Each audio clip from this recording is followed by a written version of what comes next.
કેજરીવાલને ગુજરાતમાં પગ મૂકવાનો નૈતિક અધિકાર નથી. કેજરીવાલ સાહેબને મારે કહેવું છે કે પોરબંદર જઈને ગાંધીજીના જન્મ સ્થળ પર જઈને ગાંધીજીની માફી માંગો.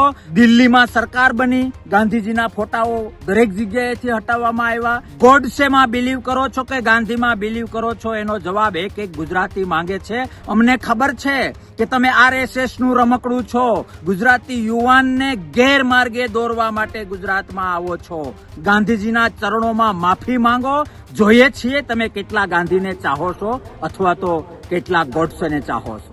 આખો વિડીયો જોતા પહેલા હજુ પણ અમારી ચેનલને સબસ્ક્રાઇબ નથી કરી તો યુટ્યુબ પર સબસ્ક્રાઇબ કરો અને ફેસબુક અને ઇન્સ્ટાગ્રામ પર ફોલો કરો.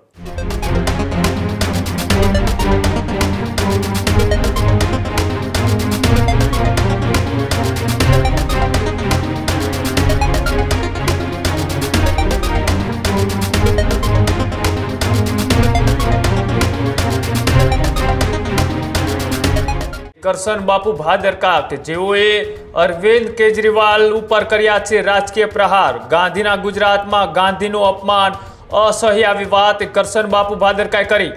મહાત્મા ગાંધીની જાહેરમાં માફી માંગવાની પણ કરી માંગ. કેજરીવાલે પોરબંદર જઈને સ્પષ્ટતા કરવાની પણ માંગ છે તે કરવામાં આવી. સાથે જ ગાંધી કે નથુરામ ગોડસે કોને માને છે આવો સવાલ છે તે કરશન બાપુ ભાદરકાએ અરવિંદ કેજરીવાલને કર્યો.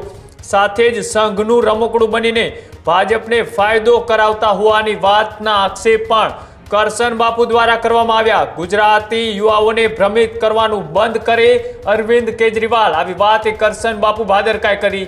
સાથે જ આવનાર સમયમાં આ મુદ્દે વધુ રાજકીય ટકરાવની પણ શક્યતાઓ દેખાઈ રહી છે. અરવિંદ કેજરીવાલ કે જેઓ અત્યારે હાલ ગુજરાતના પ્રવાસે છે અને ગુજરાતના પ્રવાસે છે ત્યારે એ પૂર્વ આમ આદમી પાર્ટીના નેતા અને હાલ કોંગ્રેસમાં જોડાયેલા કરશન બાપુ ભાદરકાએ અરવિંદ કેજરીવાલ ઉપર આકરા પ્રહારો કરતા કહ્યું છે કે ગાંધીને માને છે કે ગોડસેને, તેનો ખુલાસો કરે.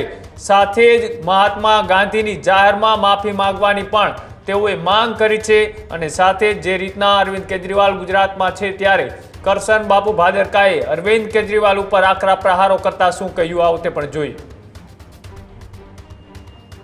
ગાંધીના ગુજરાતમાં ગાંધીના વિરોધી અને ગૌરવવંતી ગુજરાતની જનતાની આંખોમાં ધૂળ નાખનાર RSS નું રમકડું, ભાજપને નફો કરાવનાર વેપારી કેજરીવાલને ગુજરાતમાં પગ મૂકવાનો નૈતિક અધિકાર નથી. આજે ગુજરાતમાં એ આટાફેરા કરે છે. આવતીકાલે પોરબંદરની નજીકમાં એનો એક કાર્યક્રમ છે. ત્યારે કેજરીવાલ સાહેબને મારે કહેવું છે કે પોરબંદર જઈને ગાંધીજીના જન્મ સ્થળ પર જઈને ગાંધીજીની માફી માંગો અને જાહેર જનતાને જણાવો કે શા માટે તમે ગાંધીનો વિરોધ કરો છો. દિલ્હીમાં સરકાર બની, ગાંધીજીના ફોટાઓ દરેક જગ્યાએથી હટાવવામાં આવ્યા. પંજાબમાં સરકાર બની, ગાંધીજીના ફોટાઓ દરેક જગ્યાએથી હટાવવામાં આવ્યા. કઈ આઈડિયોલોજીમાં માનો છો? ગોડસેમાં બિલીવ કરો છો કે ગાંધીમાં બિલીવ કરો છો? એનો જવાબ એક ગુજરાતી માંગે છે અને ત્યાર પછી જ ગુજરાતીઓને મળવાનું રાખો. અમને ખબર છે કે તમે RSS નું રમકડું છો. અમને ખબર છે કે તમે ભાજપને નફો કરાવવા માટે અને કોંગ્રેસના મત તોડવા માટે ગુજરાતી યુવાનને ગેરમાર્ગે દોરવા માટે ગુજરાતમાં આવો છો. લોકશાહી છે, લોકશાહીનો લાભ લો, પણ પોરબંદર જાઓ, ગાંધીજીના ચરણોમાં માફી માંગો અને તમારી અંદર જે વિચારસરણી છે ગોડસેની હોય તો ગોડસેની અને ગાંધીજીની હોય તો ગાંધીજીની, એની સ્પષ્ટતા એક ગુજરાતી સામે ગુજરાતની ધરતી પર પોરબંદરમાં જઈને કરવું એ જ તમારો ધર્મ છે. બાકી તમારી છાપ અધર્મને વરેલી છે.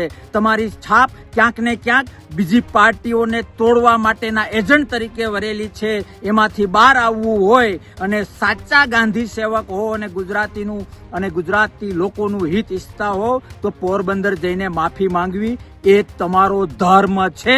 બાકી એક ગુજરાતી જાણે છે કે તમે કોના માટે કામ કરો છો, કોના ઈશારે કામ કરો છો, તમે કઈ રીતે ગુજરાતના નવયુવાનોને ગેરમાર્ગે દોરો છો. એ દરેક બાબત દરેક ગુજરાતી જાણે છે અને એમાંથી બચવા માટે એક સાદો રસ્તો છે કે ગાંધીજીની માફી પોરબંદરની ધરતી પર જઈને મીડિયાની સામે એક ગુજરાતી સામે માંગવી. જોઈએ છીએ તમે કેટલા ગાંધીને ચાહો છો અથવા તો કેટલા ગોડસેને ચાહો છો. જય હિન્દ, ભારત માતા કી જય. ત્યારે જ ન્યૂઝરૂમ ગુજરાતની યુટ્યુબ ચેનલને સબસ્ક્રાઇબ કરો અને ઇન્સ્ટાગ્રામ અને ફેસબુક પર ફોલો કરો. અપડેટ રહો, સત્યની સાથે રહો.